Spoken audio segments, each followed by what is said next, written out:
We are exactly 7 days away from the heavily contested local government elections, but already the ugly face of violence has emerged with 12 ANC candidates getting killed in KwaZulu-Natal.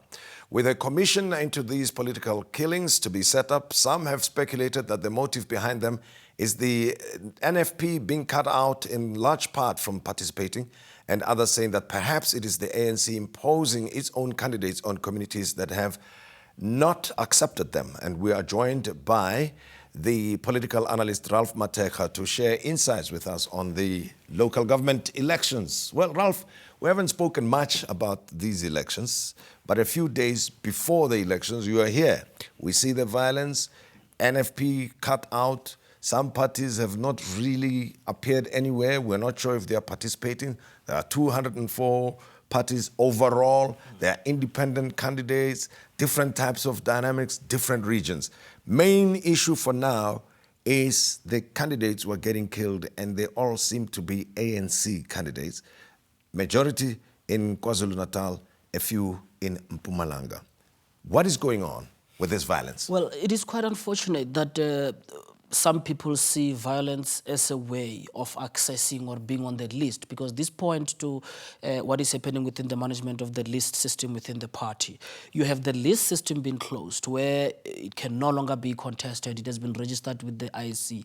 You see some of the killings continue, which shows that people realize that the only way to eliminate some people who have made it on the list, it's actually to kill them. It is quite unfortunate. It also shows that there is a big problem of career development within political parties. Why is it the case that the councillors only see the opportunity to be a councillor as maybe the way out of economic desperation? What are political parties doing when it comes to assisting their members through career development? Because it comes down to resources. There is a realization that there's a lot of resources circulating at local government level. Hence, people are going into these desperate measures. It is unfortunate, and I think it affects the whole idea of free and fair elections. But who might be, or what do you think is behind the killings of the ANC-specific candidates? I think the reason why you see the ANC having the higher number of people who are being targeted is because it's the party that is mostly common on the ground. Yes. And it is the party that actually has a much more realistic chance of accessing council, of actually winning council. And that is the reason why I think it's concentrated within that. Over and above that, we know there's always been violence. This is not the beginning. There are violence throughout our society. There are violence around the tendering system, where some people who are whistleblowers lose their lives. It happens gradually. I'm not surprised that it is becoming what it is when it comes to accessing the list. It is a manifestation of people's desperation to be able to access resources. We're speculating, obviously, and investigations are still to be conducted. That who could be behind this violence, you think? Is it internal party strife? Is it opposition candidates who are killing their potential, opposition? What do you think, speculatively speaking? In all fairness, the opposition will have no motive to actually fiddle with the list system or the internal system of any party. It points to the internal system. And actually, if you narrow it, it could point to people who might stand a good chance to actually access or maybe make it to the list.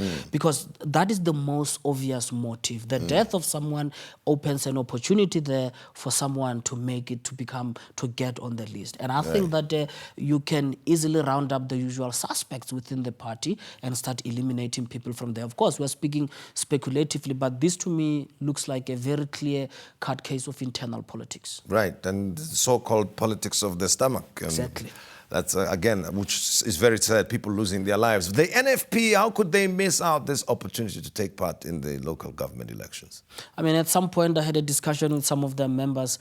This is deliberate. I mean, there is no way that they can just fail to pay, and it's one man responsible for that. I can imagine they have a system. This is an orchestrated internal problem within the NFP, and it could point to sabotage within the party itself. There has been some division divisions within the party around the leadership. Kamakwaza Mzibi has not been there. The daughter goes to deliver the manifesto. Those are some of the things that shows that the party is not really coherent internally.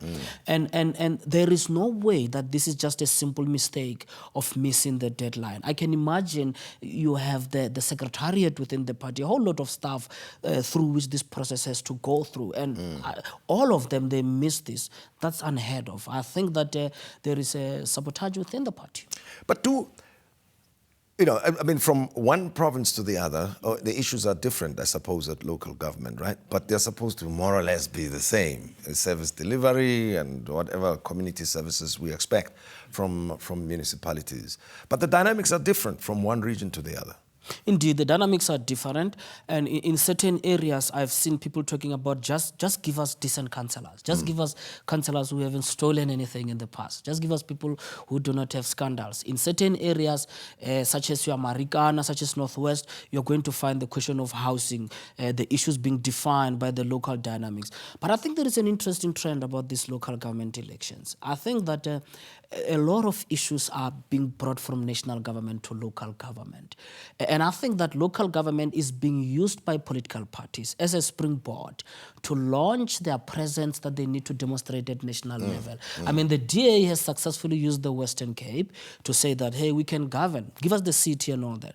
I see other parties doing that. And I think in the long run, South Africa's politics is going to be defined by local government. How a party is going to perform at national government, we're going to start doing the assessment at local government level.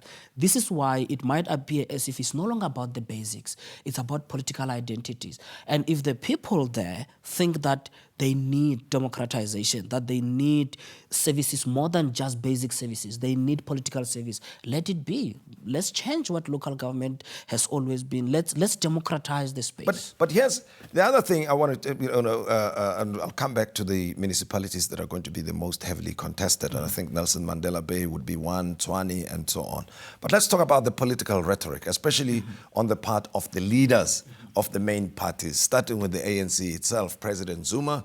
And he seems to have been targeting the DAs in particular. And then Musi Maimane of the DA, again talking about the goings-on at the national level, especially the person of President Jacob Zuma, and Julius Malema of the EFF, again, raising the same issues that have been raised at national level. What do you make of that rhetoric?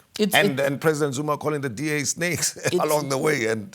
It's negative campaigning that have taken hold in South African politics. I mean, at times I watch the ongoing American elections, Donald Trump and Hillary Clinton, and taking a jab at each other. I switch on to local media, we find the same thing being replicated between the ANC and the DA. I wonder who's advising them, and I wonder whether maybe we are moving towards this universal negative campaigning that define elections all over the world. I think that when parties don't have much, when parties are not creative, they don't have much to show in terms of substance, they go for this kind of campaigning, which is about the rhetoric, which is about calling people snakes, which is about calling people collaborators with apartheid and so forth and so forth. Unfortunately, if you look at local government election, it appears as if they are not attending to the real issues because they should be talking about service delivery, but now they are attacking each other. It shows how important a sense of political identity is for parties. The rhetoric, if you lose the war of rhetoric, you can't win elections. Let's go back to the possibilities of the different parties, the heavily contested metros, starting with the Eastern Cape, Nelson Mandela Bay. What do you think? Well, I've seen the polls. I've heard of the polls that the DA is going to win there. I don't think it's going to be such a straightforward case. They've got Denny Jordan there, the ANC, who has done pretty well within a short space of time. He's being respected. And I think that if the ANC is in trouble in terms of reputation in Nelson Mandela Bay, there is a possibility that Denny Jordan could carry the party. So you can't rule out that that impact of an individual mayoral candidate. The same thing can go for the city of Johannesburg, where I think there's been an attempt by the ANC to push, or maybe some within the ANC, to push the name of the mayor who does not have credibility problem. So if you push those individuals, like in Nelson Mandela Bay, you have a chance of doing better, actually arresting any decline in terms of support that is impacted upon by the party's credibility problems. People differentiating between the individual candidate and the party. Yes. And the situation in Tshwane? Tshwane, I think, I wonder what was the basis of the ANC, the manner in which they've dealt with the question of Tshwane. The mayoral candidate, Tokodi Diza, the way in which this was an area that was already having problems. And then you had two factions that existed there, Matsena's faction and Ramokgopa's faction. Then you build the third one. You bring the third person. You now have three problems instead of solving two problems. I don't think they're going to do so well in Tshwane. If there is any place where they have so much pressure, they will struggle to nudge the majority, is in Tshwane. I think it's actually even more severe than Nelson Mandela Bay, because the current mayoral candidate in Tshwane seems not to actually be enjoying the popular support.